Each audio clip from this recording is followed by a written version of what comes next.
Rome revolutionized naval warfare with a single invention, but the price of progress was paid in blood and sunken timber. This wasn't a triumph of design, it was a catastrophic failure of physics that transformed elite vessels into sinking coffins.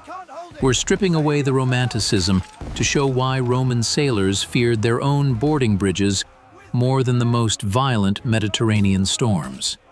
To understand why, you have to go back to the moment Rome first entered the world of naval warfare.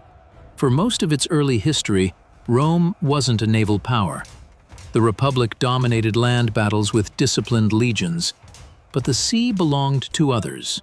Greek city-states, Carthaginian admirals, and generations of experienced sailors had mastered naval combat long before Rome ever launched a serious fleet.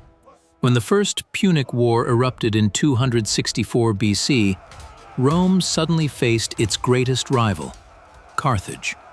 And Carthage ruled the Mediterranean. Their fleets were faster, their captains were more experienced, their sailors had grown up on the sea. The Romans, by comparison, were amateurs. Early naval encounters made this painfully obvious. Roman ships struggled to match Carthaginian maneuvering. Their crews lacked experience in ramming tactics, the primary method of naval combat at the time.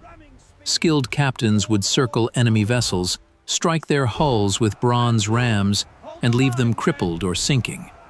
In this kind of warfare, experience mattered more than numbers. Rome had legions.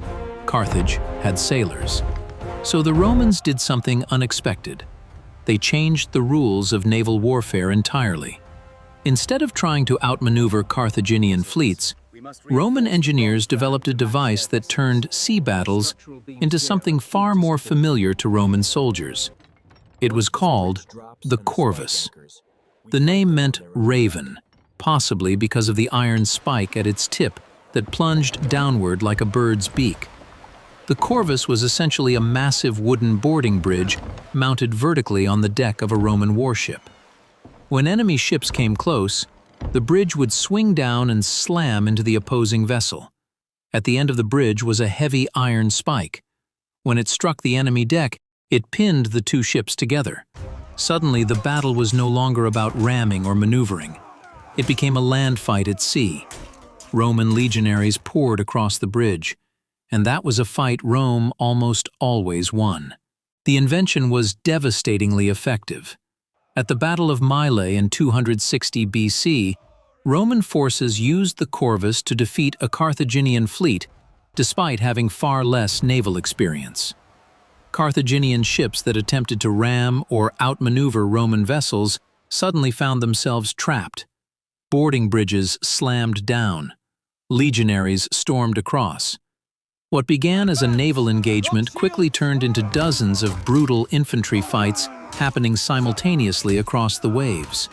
For the first time, Rome had found a way to dominate naval combat. But the corvus had a fatal flaw. And that flaw was physics. Roman warships were long, narrow vessels designed for speed and agility. Their balance depended on maintaining a low center of gravity. The corvus changed that completely. The boarding bridge stood over 7 meters tall when raised upright. It was heavy, reinforced with thick timber, and mounted near the front of the ship. That meant a massive weight was positioned high above the deck. On calm waters, the design worked, but the Mediterranean is rarely calm. When waves began to rise, the tall structure acted like a lever, destabilizing the entire vessel. The ship rolled more violently, the weight shifted with every movement, and under the wrong conditions, the result could be catastrophic. Roman crews began to realize something terrifying. The greatest danger to their ships might not be enemy fleets, it might be their own invention. Ancient sources describe storms that devastated Roman fleets during the First Punic War. In one particularly disastrous storm in 255 BC, a Roman fleet returning from North Africa was caught in violent weather. Hundreds of ships were lost.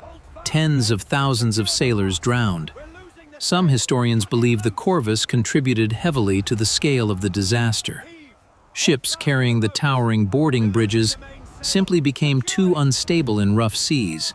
Instead of riding the waves, they capsized. The sky darkens, the wind rises, waves begin crashing over the deck, and towering above you stands a massive wooden structure bolted to the front of the ship. Every violent roll of the vessel reminds you that the weight of that structure could flip the ship at any moment. You aren't just fighting the sea, you're fighting the design of your own vessel. For Roman sailors, the corvus became a symbol of both victory and dread. In battle, it could guarantee dominance. In storms, it could turn a warship into a coffin. Over time, the Romans began to learn.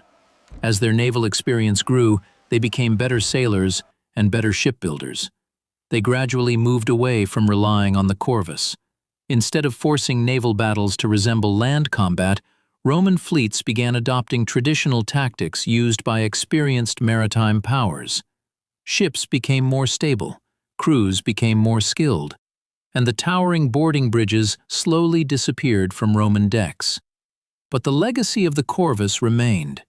For a brief moment in history, Rome had transformed naval warfare with a single invention. It allowed inexperienced sailors to defeat the greatest naval power of their age. Yet it also revealed a harsh truth. Innovation can win battles, but if it ignores the laws of physics, it can sink entire fleets. And somewhere in the memory of those early Roman sailors, one fear likely remained. Not the Carthaginian navy, not enemy rams, but the towering wooden bridge mounted above their own deck, because sometimes the most dangerous weapon in war is the one built by your own side.